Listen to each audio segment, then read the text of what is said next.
आपको रावण के दरबार में ले चलते हैं और अंदर रावण का जो संवाद हो रहा है वो आपको श्रवण कराते हैं, जिसमें अंदर जी रावण को कर दे रहे हैं कि जरनी पतंग भार पतंग जो होता है आपने देखा होगा ना, जो दीपक वगैरह जलाते हैं बॉडी पर आकर के जल जाता है पतंगा। तो पतंगा दीपक की लौ में जल जाता है, किस लिए? मोहवश।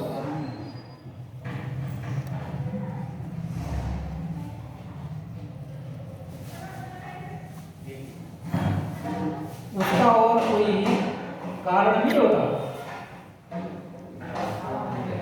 और संत लोग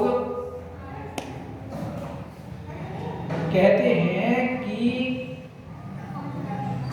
एक एक इंद्री के वशीभूत होने पर एक एक जीव अपने जीवन की आहुति देता है।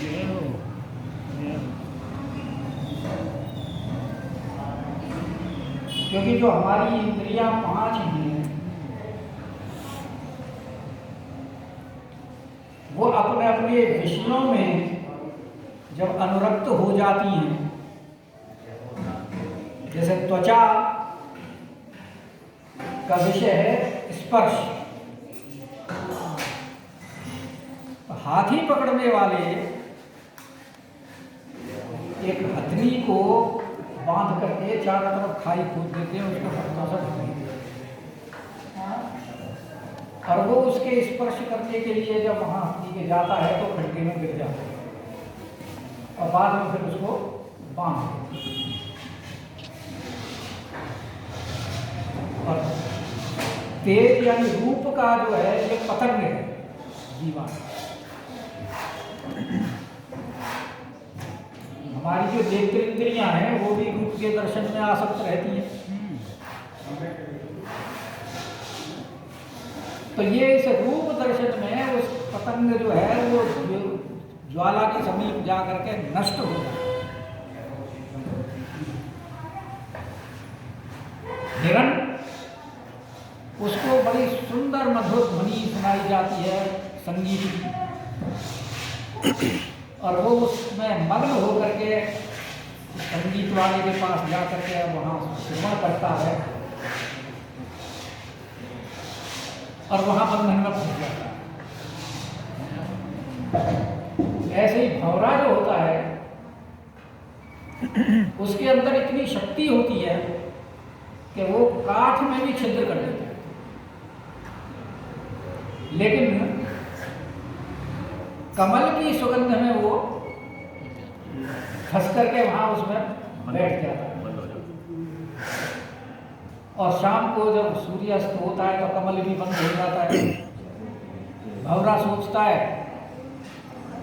कि रात को यही विश्राम कर लेते हैं, सुबह फिर खेलेगा इस कुंज में, तब फिर आनंद लेंगे। लेकिन सुबह हाथियों का झुंड आता है, कमल नाल के समेत उखाड़ करके मुंह में समाप्त कर देता है। ऐसे ही प्रत्येक इंद्री का स्वाद 5वां। मछली को पकड़ने के लिए कांटे में लगा करके उसको पकड़ लिया जाता है। तो जब एक एक जीव एक एक इंद्री के वशीभूत होकर अपनी जीवन लीला समाप्त कर देते हैं, तो संत लोग ये कहते हैं कि मनुष्य तो 5 इंद्रियों के वशीभूत है, इसकी क्या गति होगी?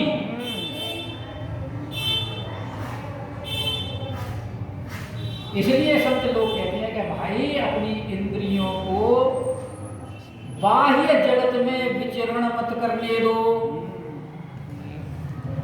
उनको अंतर्मुखी बनाओ,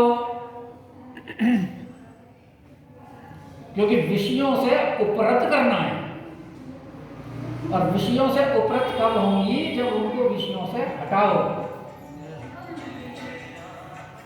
और विषयों से हटाने के लिए उन्हें अंतर्मुखी करना पड़ेगा। याभ्याम विना न पश्यन्ति सिद्धा स्वांतस्थम ईश्वरम।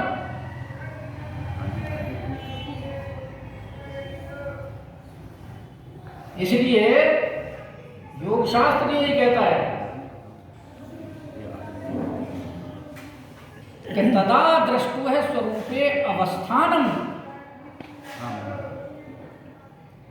हमारा स्वरूप क्या है हमें तभी पता लगेगा, वरना तो हम इस नाशवान जगत को ही अपना स्वरूप माने बैठे हैं। अब कोई परिचय पूछता है तो क्या बताते हैं? क्या नाम है जी तुम्हारा? नाम बताएंगे। अरे भाई वो नाम तुम्हारा थोड़ी है, वो तो नाम तुम्हारे शरीर का है। तुम्हारा क्या नाम है?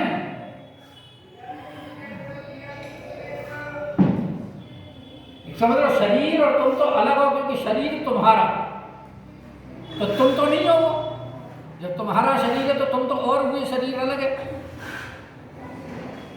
तो अपने आप को कब पहचानोगे? जब अंतर्मुखी होगी, वरना तो हम सारे इस संसार में मोह माया में फंसे हुए विचरण कर रहे हैं। तो रावण के प्रश्न का उत्तर देते हुए अंगद जी कहते हैं कि रावण ने कहा था ना कि मैंने अपने सिरों को काट काट करके समर्पित किया कि होते अनल अति हरा से बहु स्वकर काट जी। तो अंगद जी कह रहे हैं कि भाई सिर काटने से और चढ़ाने से कोई वीर नहीं हो जाता।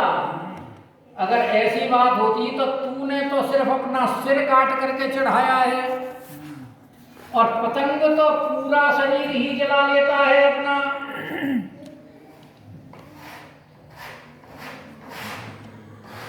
तो क्या वो बहादुर कहलाता है, शूरवीर कहलाता है? क्योंकि तेरे को दो ही कथा याद रह गई है, और तीसरी कथा तो याद है नहीं। कि सिरे कथा चितरई। तो सिर के जवाब में तो उत्तर दे दिया अंगद जी ने कि जरई पतंग बस। और कैलाश पर्वत के उठाने हुए गौरी सा, साखी गौरी सा। तो अगर भार उठाने से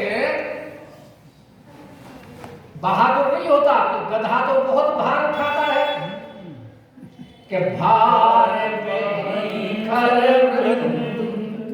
सारी जिंदगी बोझाई ढोते रहते हैं।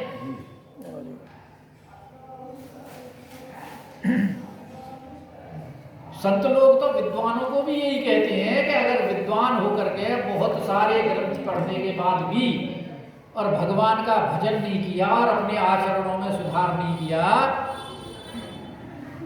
तो वो ग्रंथ पढ़ने का कोई लाभ नहीं है। वो तो ऐसे है जैसे गधे के ऊपर ग्रंथ लाद दिए।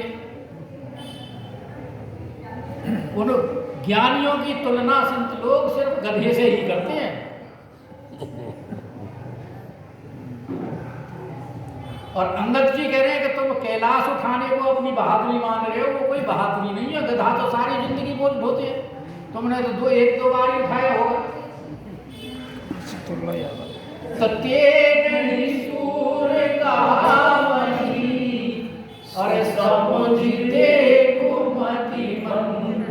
तो संसार में क्या पतंग को और गधे को कोई सूर कहता है? नहीं कहता। कि अवजनी पत बढ़ावे खल करई। अरे दुष्ट, खल ज्यादा बकवास मत कर, मत बढ़ाओ मत कर। कि जो तू अपनी तुलना राम जी के साथ करता है,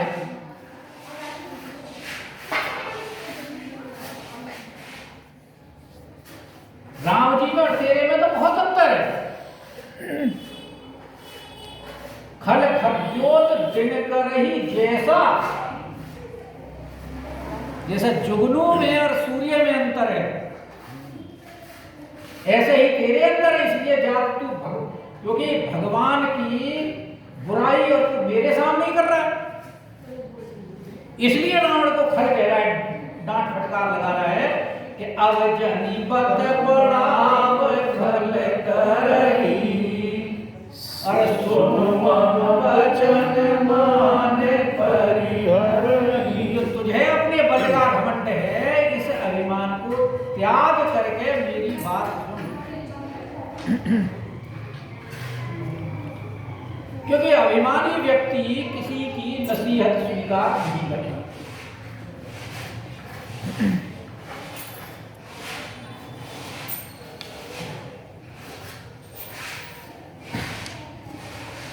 और सबने रावण को समझाया है, तो सबने यही कहा है कि भाई आप अपने अभिमान को त्याग करके हमारी बात सुनो। पर रावण किसी की बात नहीं सुनता है। अंगद जी भी यही कह रहे हैं कि सुनो मम वचन माने परिहरही, कि जो तुम्हारा अपना अभिमान है, उस अभिमान को अगर हृदय के अंदर पहले ही कूड़ा कबाड़ा करकट भरा हो, तो दूसरी वस्तु के लिए जगह कहाँ मिलेगी? पहले तो जगह बनानी पड़ेगी, तभी तो होगी।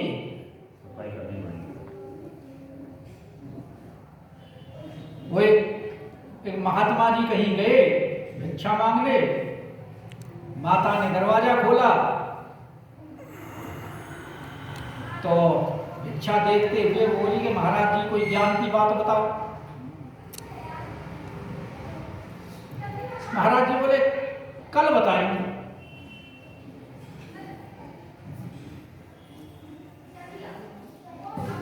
तो दूसरे दिन गए तो उसमें अपने पात्र में कंकड़ पत्थर और गोबर वगैरह भर गए, और उसने बना रखी थी खीर कि महाराज जी आज हमें ज्ञान देंगे, तो महाराज जी की सेवा करनी चाहिए।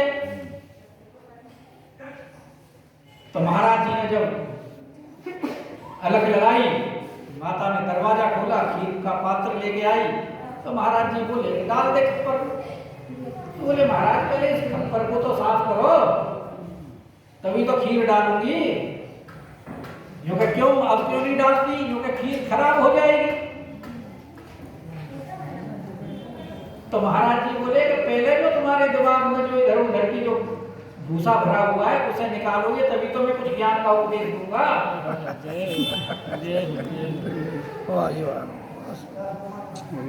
तो ये अहंकार जो है, जब तक ये हृदय से नहीं निकलेगा, कि विनती करहु चोरी करे रावण। अब क्या कह रहे हैं? सुनहु मान तज मोर सिखाए। क्या कह रहे? मान तज, सुनहु मान तजी, सिखावन बाद में, पहले क्या है? मान तज। और यहां भी क्या कह रहे हैं अंगद जी? कि सुनु मम वचन मान परिहरही। तो भाई जब तक मान का त्याग नहीं करोगे, जब तक अभिमान के सिंहासन से नीचे नहीं उतरोगे, क्योंकि देने वाले का हाथ हमेशा ऊपर होता है और लेने वाले का नीचे होता है, तो ग्रहण करने के लिए आपको नीचे झुकना ही पड़ेगा। और यही बात कह रहे हैं अंगद लाल जी के, सुनो मम वचन मान परिहरही। तो अंगद जी को रावण ने क्या कहा था कि भाई अगर तेरा स्वामी इतना सामर्थ्यवान है, तो वो बार बार दूध क्यों भेजता है? यही कहा था ना। तो उसका जवाब दे रहे हैं अंगद जी कि तस मुख में न पसीठी आयो। इज्जत से नहीं, दसमुखी बोल रहे हैं, इज्जत नहीं कर रहे उसकी कि मैं दूत आज नहीं आया हूं तुम्हारे। क्यों कि अंगद जी पहले ही कह चुके हैं कि भाई मेरे पिता और तुम्हारी मित्रता थी, इसलिए मैं तुम्हारे हित के लिए आया हूं। तो मैं दूत बन के नहीं आया, मैं तुम्हारे कल्याण के लिए आया हूं, भाईचारे। मेरे पिताजी तुम्हारी मित्रता थी इसलिए आया हूं। तो इसलिए ये मत समझना कि मैं दूत बन के आया हूं कि दसमुख में न बसीठी आया हूं और अस विचार रघुवीर पठायो। जो कि राघवेंद्र सरकार ने जो मुझे भेजा है वो डर के नहीं भेजा, क्योंकि वो तो वीर हैं, पराक्रम वीर, रघुवीर, पराक्रम उनके अंदर है। तो ये मत समझ के वो तेरे से डरते हैं इसलिए भेजा है, लेकिन वो पराक्रम वीर के साथ साथ दयावीर भी हैं।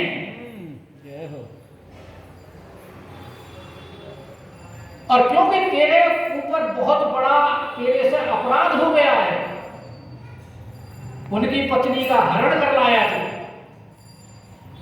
और इसीलिए तुझे मैं समझाने आया हूं कि इतना बड़ा अपराध जो तूने किया है तो उस अपराध की क्षमा अगर तू मांग ले, और किस विधि के अनुसार जो अंगद जी पहले बता चुके हैं, दांतों के अंदर तिनका दबाना है, गले में कुल्हाड़ी लटकानी है, सारी पत्नियों को साथ लेकर के, समस्त परिवार को साथ लेकर के, हाथ जोड़ करके और वहां जाकर के क्षमा मांगनी है। तो इस विचार से मेरे को तेरे हित के लिए कि काज हमार तासु हित होई, यही कहा है ना कि भाई उसका हित हो जाए तो मैं तेरे हित के लिए आया हूं। तू ये जो कह रहा है ना डरते हैं इसलिए दूत भेज रहे हैं, तो दसमुख में न बसीठी आयो अस विचार रघुवीर पठायो कि बार बार अस कहि कृपाला। क्योंकि राम जी तो पराक्रम वीर हैं, लेकिन वो कृपालु भी हैं, इसलिए वो बार बार यही कहते हैं कि रावण को मारने से हमें क्या मिलेगा, हमें कोई यश तो मिलना नहीं है कि नहीं गजार जसु बधे सरकारा। अगर कोई शेर और गीदड़ को मारे, क्या बात है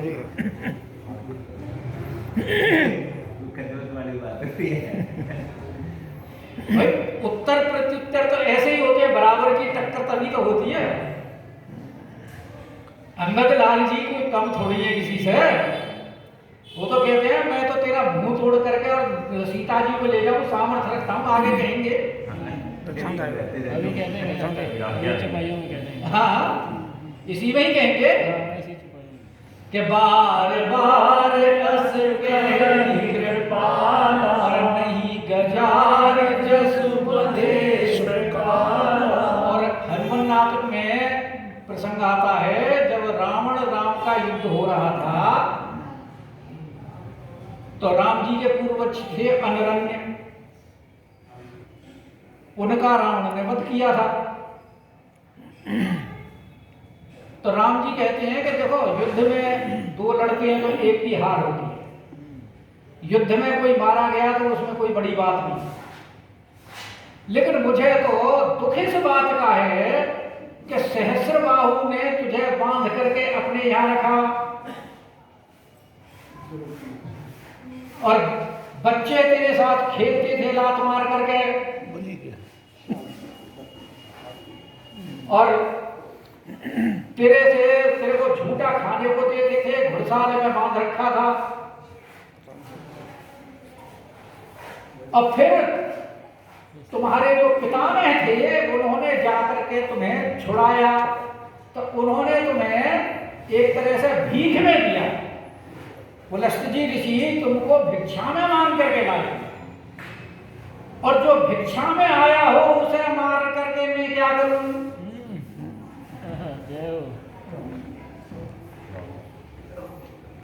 राम जी ने कहा युद्ध में रावण से कि उसके तो मरे हुए को क्या मारना। और यहां भी यही बात कहेंगे आगे कि कोई बधे नहीं कछु मन साई। तो यही बात करे कि बारे बारे अस के कृपाला नहीं गजारी जसु बधे श्रीमाना। कि शेर अगर उनकी हुआ सुन करके और शेर कभी उनकी तरफ ध्यान दे तो शेर का क्या, उसमें बड़प्पन नहीं है। शेर कब चिंगाड़ता है जब बादलों की गर्जना होती है, गीदड़ों के हुआ करने से नहीं वो चिंगाड़ता। कि मन महु समुझी वचन प्रभु के और सहु कठोर वचन सठ तेरे। अरे मूर्ख, प्रभु के उन वचनों को मन में समझ करके याद करके ही तेरे कठोर वचनों को मैं सह रहा हूं, तेरे अपराधों को क्षमा कर रहा हूं। क्योंकि तेरे बात समझ में आती नहीं है जल्दी, तू सठ है ना, इसलिए। मूर्ख आदमी के समझ में बात जल्दी नहीं आती। समझदार के लिए तो इशारा ही काफी होता है।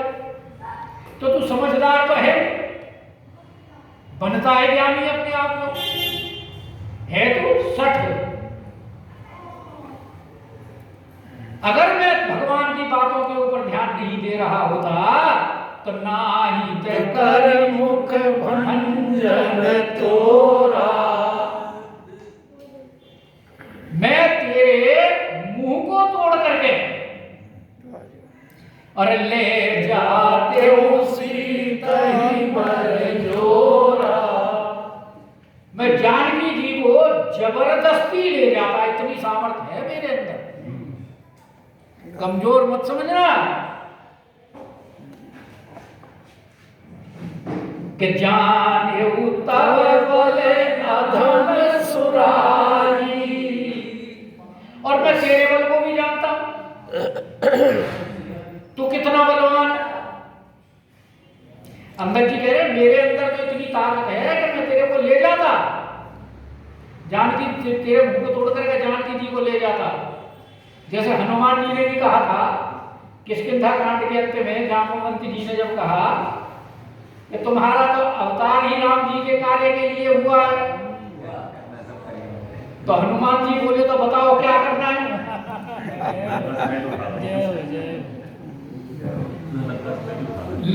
लंका को तोड़ फोड़ के ध्वंस करके और जानकी जी को उठा लाओ, मार करके रावण को। नहीं इतना नहीं करना, वो तो राम जी करेंगे। त्रैलोक पावन सुजस जस है ना वो, तो कहते तुमने तो सिर्फ पता ही ना माना है। तो ये भी कह रहे हैं कि मुझे आदेश नहीं हुआ, नहीं तो ले जाते उसी तही पर जोरा और जाने तब बोले अधम सुरारी। और तुम्हारे बल को भी जानता हूं कि तुम कितने बलशाली हो। कि सूने हरि नहीं पर नारी, दूसरे की स्त्री को भी अकेले में उठा के लाए। तुम्हारी इतनी हिम्मत नहीं हुई कि राम जी के से लड़कर के लाते। उनकी बात छोड़ो, लक्ष्मण लाल जी से भी लड़के नहीं ला पाए। उनके साथ भी छल किया और उसके बाद भी जब उन्होंने रेख खींच दी, उस रेख को भी पार नहीं कर सके। तो तुम कितने बलशाली हो, तुम्हारे बल का भी हमें पता है।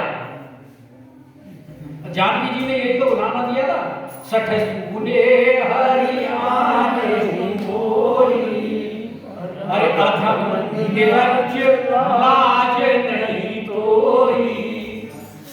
तो यहाँ भी ये कह रहे कि जाने तब बले अधम सुरारी, अरे सूने हरियाणे नारी, अरे ते निश्चर पति गर्भ बहुता, जो कि तू तो है निश्चर पति, यानी निशाचरों का राजा। तेरे साथ तो इतनी बड़ी फौज है, सेना है, लाव लश्कर है, किला है, महल है, राज्य है, और अपने आप को सुरारी कहता है कि मैंने देवताओं को, दिक्पालों को, सबको जीत रखा है। तो तुझे तो इसका बहुत बल है कि लेकिन हम तो राम जी के एक छोटे से सेवक हैं। सेवक कि मैं रघुपति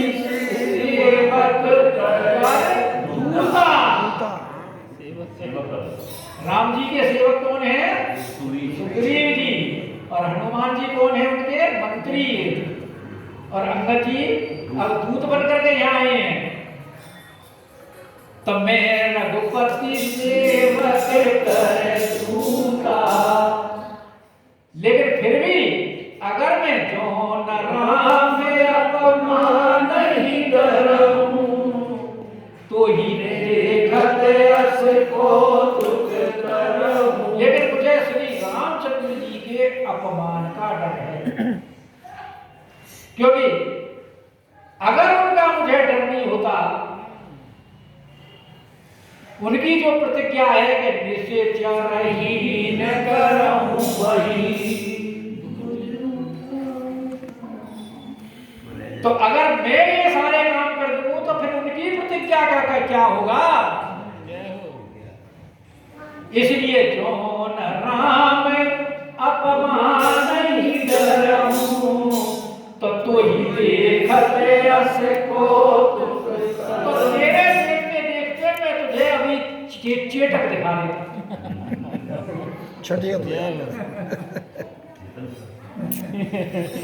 और वो चमत्कार क्या दिखा था कि कोई पटक मही से तुझे पृथ्वी में पटक देता, तेरी सेना को मार देता, चौपट कर तेरे सारे राज्य को चौपट कर देता, और तब जुबत समेत सारी स्त्रियों के साथ उनको जानकी जी की दासी बनाकर के तब जुबत समेत जनक सुनैले जाओ सियापति राम।